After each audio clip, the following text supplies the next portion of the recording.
Hoje eu vou começar com uma pergunta barra desafio. Imagina só que você está num jogo e nesse jogo você tem que fazer uma aposta de todas as suas fichas. Esse jogo, na verdade, ele é um duelo, é um combate entre um grande herbívoro e um gigante carnívoro. Estou falando de Triceratops e Tyrannosaurus Rex. Em quem você aposta, hein? Para, não responde agora. Você vai responder depois que você assistir esse vídeo. Então, bora lá! Roda a vinheta!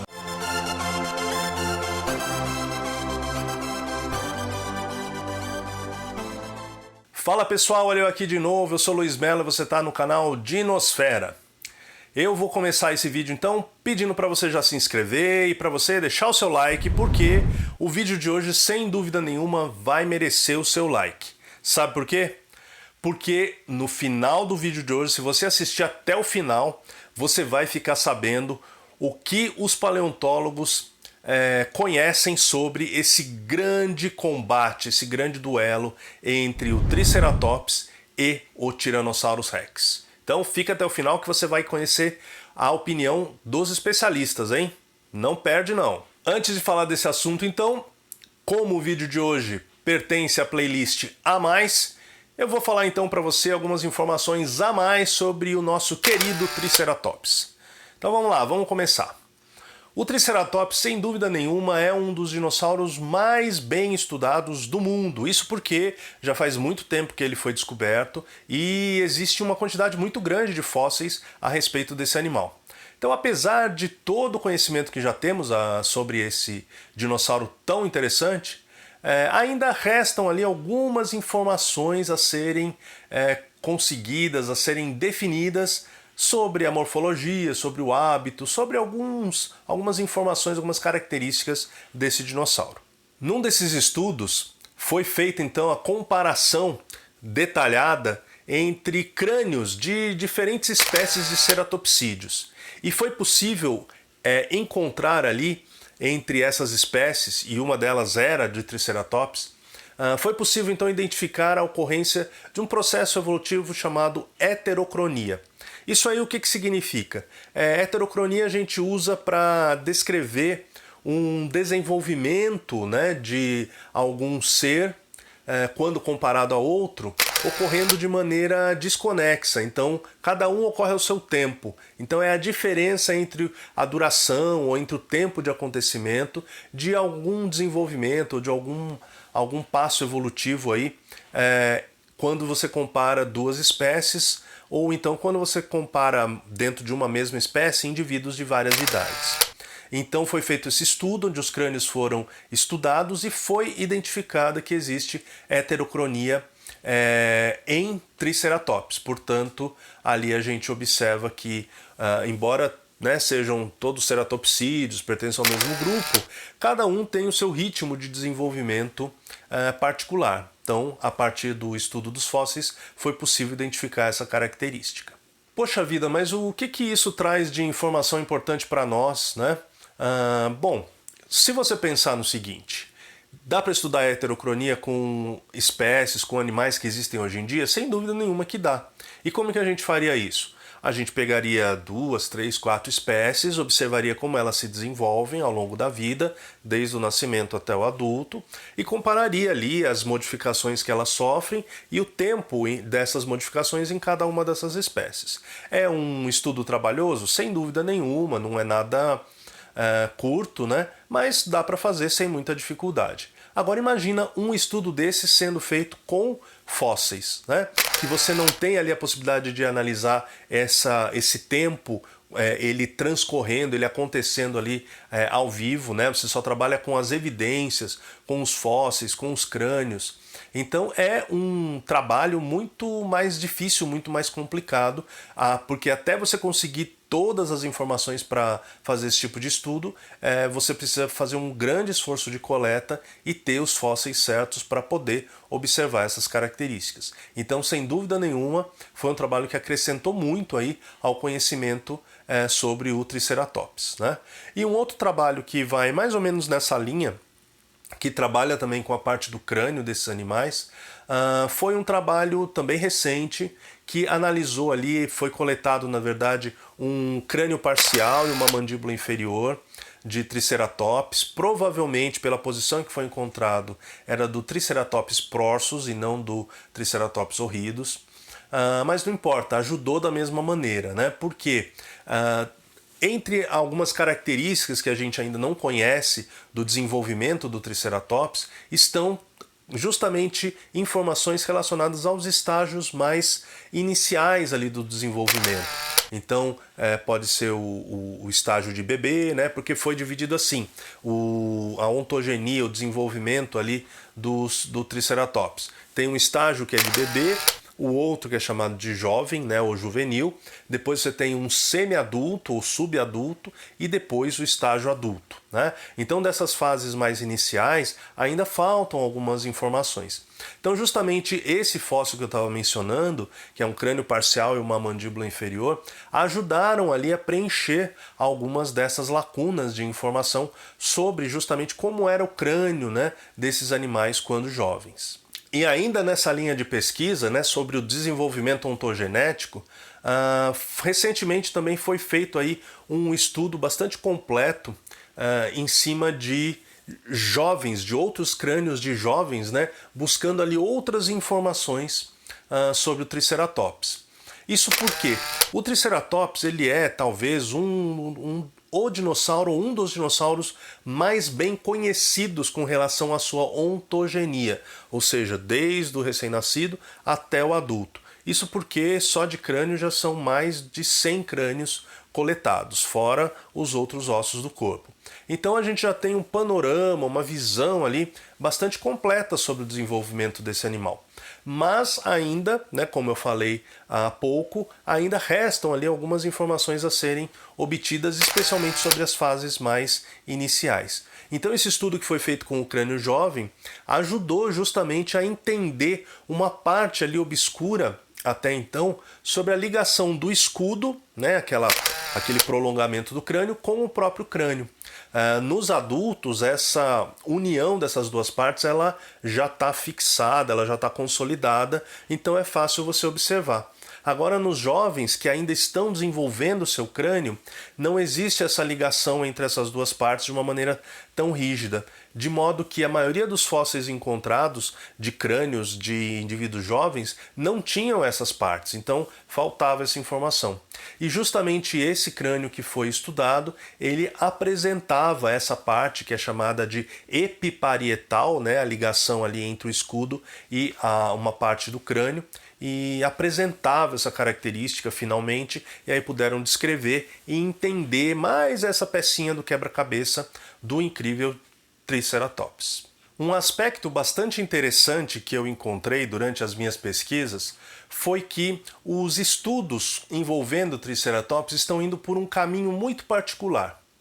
Acho que pelo fato do Triceratops já ser conhecido há muito tempo e já terem sido feitos muitos estudos sobre a morfologia, sobre os fósseis, sobre os hábitos de vida do Triceratops, e embora existam algumas informações ainda a serem obtidas, né, parte dos especialistas está seguindo numa linha de identificar agora evidências de tecidos moles nos fósseis do Triceratops. Não que eles queiram encontrar o próprio tecido, né? Mas eles querem encontrar traços ali, ou vestígios, ou alguma informação que diga como esses tecidos foram quando o animal estava vivo, né? E um desses estudos, muito interessante, que foi realizado recentemente, descobriu, associado ali a partes do crânio desse animal, descobriu vestígios, evidências de nervos, isso mesmo, de nervos ali na região do crânio, associados também a fibras de colágeno. Então foi uma descoberta fantástica que ajuda aí a entender um pouquinho, né, da anatomia interna, do sistema nervoso desses animais tão incríveis. E mais ou menos na mesma linha, um outro estudo mostrou ou indicou ali a existência de, veja só, coágulos sanguíneos dentro do que seriam vasos sanguíneos. Esse estudo analisou chifre, analisou o crânio, analisou costelas e vértebras de Triceratops e conseguiu identificar em algumas dessas partes do corpo do animal ali vestígios de vasos sanguíneos e dentro deles alguma massa ali que fazia como que preenchia esses vasos, né? E devido às características e às comparações com animais de hoje em dia, essa massa foi identificada como sendo coágulos sanguíneos. Mas não para por aí, porque, lógico, eles tiveram que interpretar, né? Por que esse coágulo sanguíneo estava ali. E a interpretação que eles fizeram foi que o coágulo era decorrente de asfixia. Então o animal teria morrido por asfixia e também não para por aí. Eles afirmaram que essa asfixia teria sido decorrente de afogamento. Isso mesmo. Então um trabalho extremamente interessante que nos dá todos esses detalhes sobre os tecidos, né? Como teriam sido os tecidos aí no Triceratops ainda vivo, tá certo? E também um outro tipo de estudo que é bastante comum até em dinossauros, né? Já foi feito em outros dinossauros, é um estudo que tenta reconstituir como teria sido o cérebro desses animais.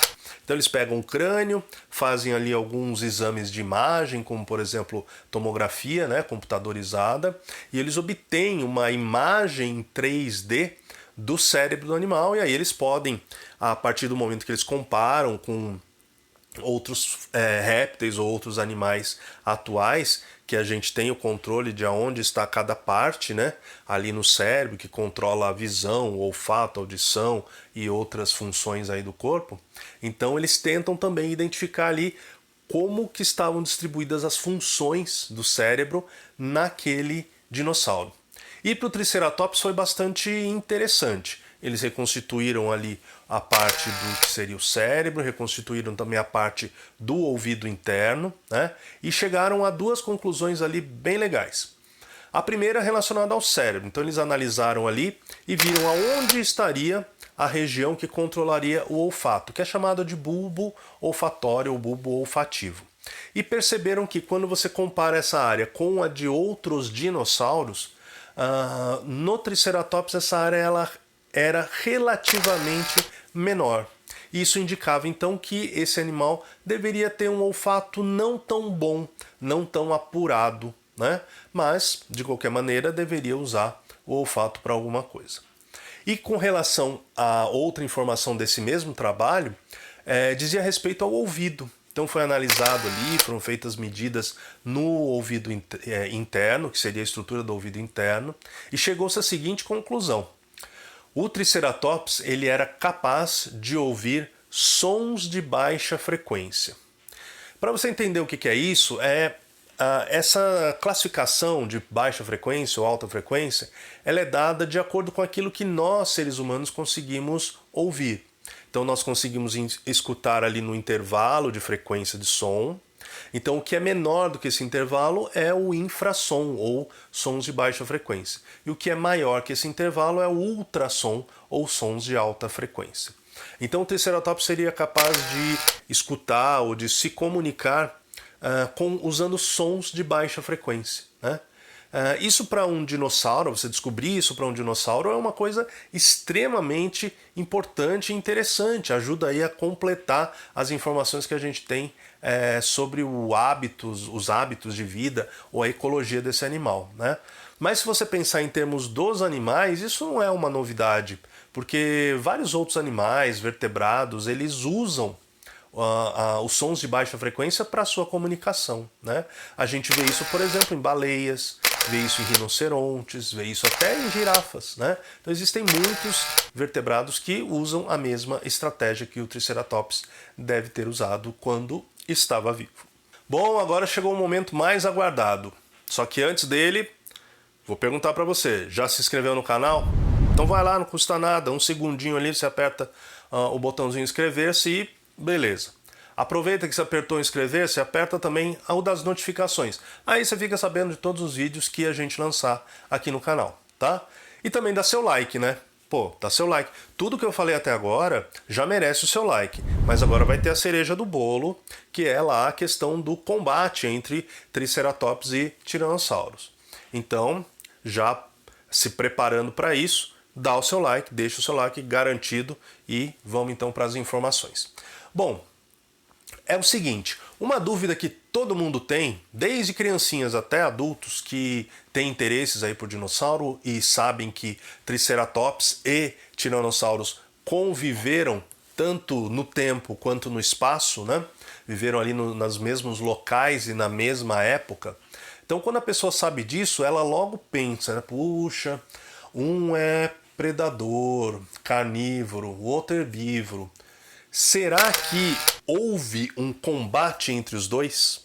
Né? Será que o Tiranossauro ele predava o Triceratops ou ele atacava o Triceratops e saía aquela batalha sangrenta, né? Bom, a gente quer que isso tenha acontecido. Está no nosso imaginário, mas a gente tem que trabalhar com evidências. Será que os paleontólogos têm uma resposta para essa questão? Bom, o fato é, para um dinossauro tão terrivelmente perigoso quanto o Tyrannosaurus Rex, não haveria rival maior do que o Triceratops. Né? Aquele dinossauro com chifres enorme, quase 10 metros de comprimento, várias toneladas de peso, era um rival à altura para o carnívoro Tyrannosaurus Rex. Mas será que isso aí aconteceu? Bom, nós não temos realmente evidência de que isso tenha acontecido. Tá? Os paleontólogos não podem afirmar isso. Ah, Luiz, mas eu já ouvi não sei o que, já ouvi que tem ossos furados por dente de tiranossauro. Você falou no vídeo do Triceratops que havia marcas de dentes em ossos de Triceratops. Sim, tudo isso é verdadeiro, tudo isso é correto, mas você tem que entender o significado dessas coisas. Então vamos lá. O que nós conhecemos? Bom, nós como paleontólogos, as informações que nós temos aí é a seguinte. Então existem crânios e existem outros ossos, como por exemplo ossos da bacia de Triceratops, que realmente apresentam marcas de perfurações ou de mordidas ou de arranhões feitos com os dentes. E a interpretação dessas marcas, né, a comparação ali com quem poderia ter deixado essas marcas nesse osso, tudo leva a crer que foi o Tyrannosaurus Rex, certo? Mas aí é que vem a seguinte situação. A gente está vendo ali, não é uma cena acontecendo, mas é uma evidência de algo que aconteceu. E o que aconteceu? Pelas evidências, a gente está vendo ali que o Tyrannosaurus se alimentou do Triceratops, certo? É isso que as marcas indicam. O que elas não indicam? Elas não indicam como aquele Triceratops morreu. Pode ter sido pelo ataque do Tiranossauro? Pode, mas elas não dizem isso. Pode ter quebrado a perna e morreu? Pode. Pode ter caído uma montanha e morreu? Pode. Pode ter morrido afogado atravessando um rio? Pode. Então, a causa da morte é uma coisa, o que nos levaria a acreditar numa batalha, né? Batalha geraria a morte, provavelmente, do herbívoro. Então, como ocorreu a morte é um fator. Agora, aquelas marcas indicam que um outro animal se alimentou do Triceratops. E que animal foi? Foi o Tyrannosaurus Rex, tá? Você pode juntar aí a esse cenário que eu montei, a essas informações, para ajudar você a pensar, o fato de que muita gente acredita e defende que o Tyrannosaurus Rex tenha sido carniceiro e não um predador ativo, não é verdade? Então ele pode muito bem ter ali se alimentado de um Triceratops que já estava morto, não é verdade? Então são todas informações que a gente tem que juntar para tentar entender como é que esse cenário aconteceu. Mas uma coisa fantástica que alguns trabalhos aí após o ano de 2010 mostraram foi com relação às marcas deixadas pelo Tyrannosaurus Rex no escudo do Triceratops. O que os paleontólogos pensaram? Bom, por que haveria essas marcas ali? O escudo praticamente não tem carne nenhuma, não tem nutriente nenhum ali. O que o tiranossauro queria com uma mordida no escudo, não é verdade?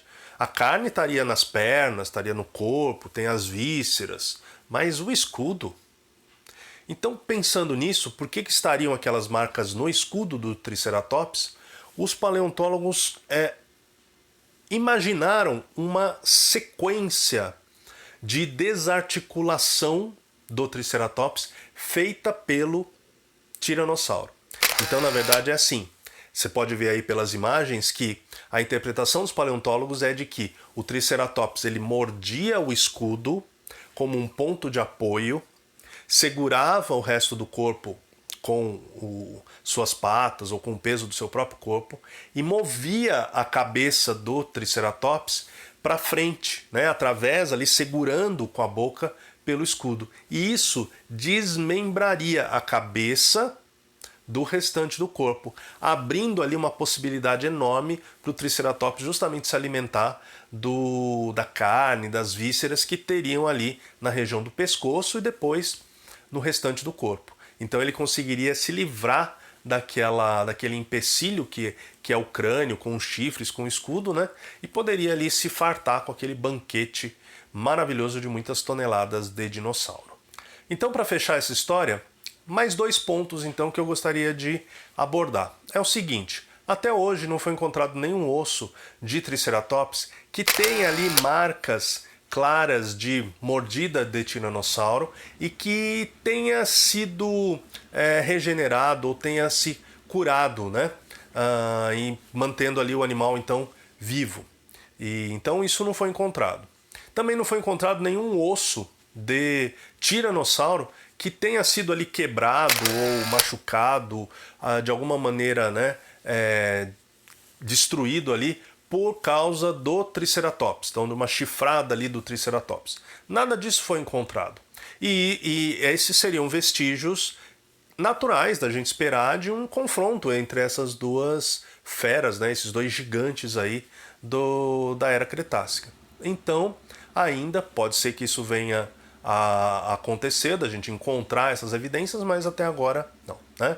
E outra evidência também vem de estudos aí evolutivos do próprio Triceratops que raciocinaram da seguinte forma: se houvesse essa questão da predação, né, relacionada aí entre um tiranossaurídeo e um ceratopsídeo, e desde a origem, né, desses grupos, que eles mais ou menos vêm ali evoluindo juntos ou no mesmo ambiente ao mesmo tempo, então deveria haver ali uma correlação, né, entre a forma do herbívoro e a forma do carnívoro.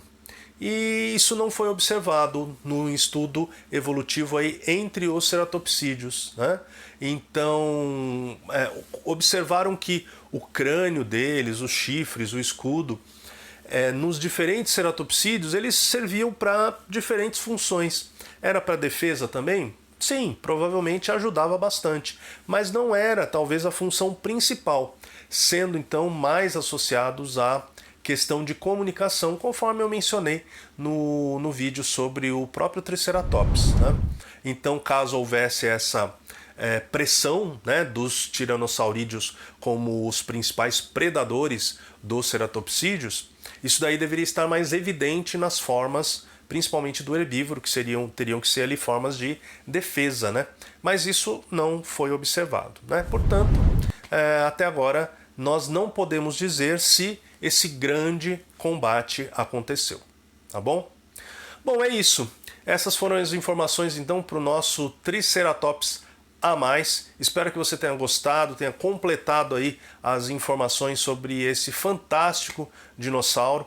E vamos ficando por aqui, mas não sem antes pedir para você se inscrever no canal, deixa o like, aperta lá o sininho das notificações.